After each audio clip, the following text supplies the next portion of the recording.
മതിഭ്രമം. കഥ എഴുതിയത് സിനീഷ്യ.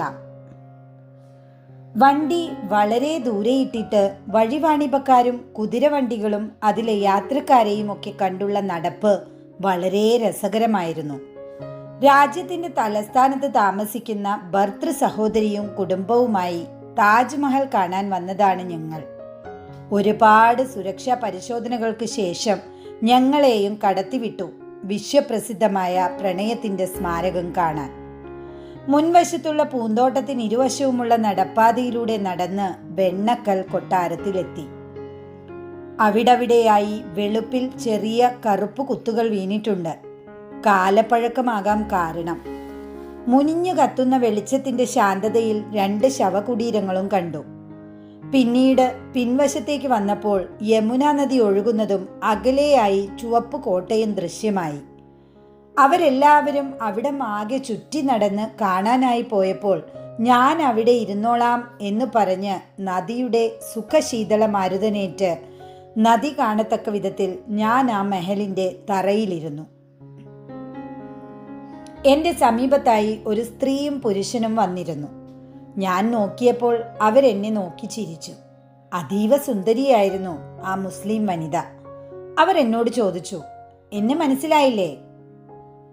ഇല്ല, ആരാണ്? ഞാനാണ് മുംതാസ്. എനിക്കാകെ അത്ഭുതമായി.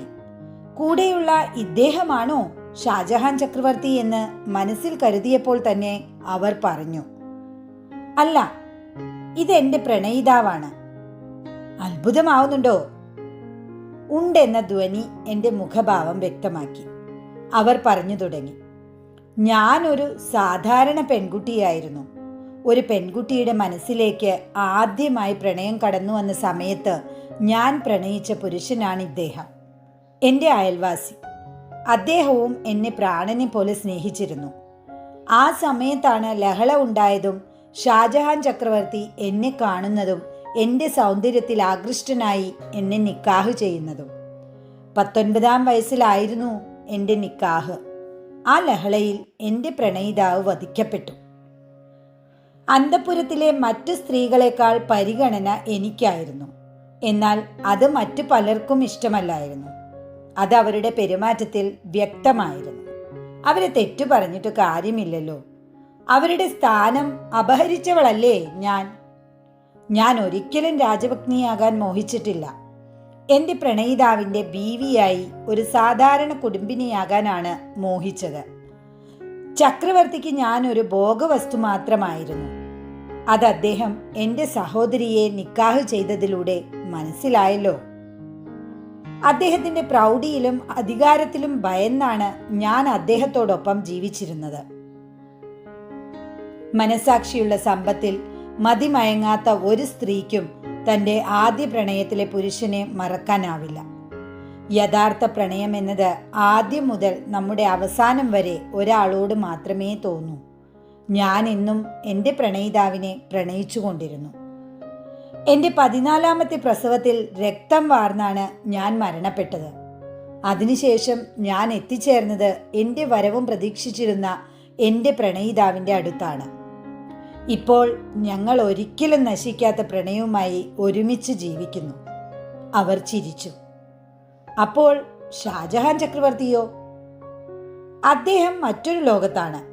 കാരണം ഒരുപാട് സ്വാർത്ഥനായിരുന്നു അദ്ദേഹം.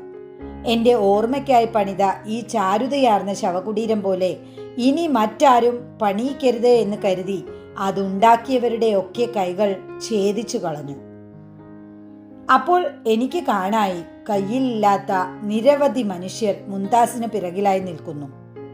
സ്വന്തം സ്വാർത്ഥ താല്പര്യങ്ങൾക്കും ഭാവിയിലെ നേട്ടങ്ങൾക്കും വേണ്ടി എന്തും ചെയ്യാൻ മടിയില്ലാത്ത ആളായിരുന്നു അദ്ദേഹം.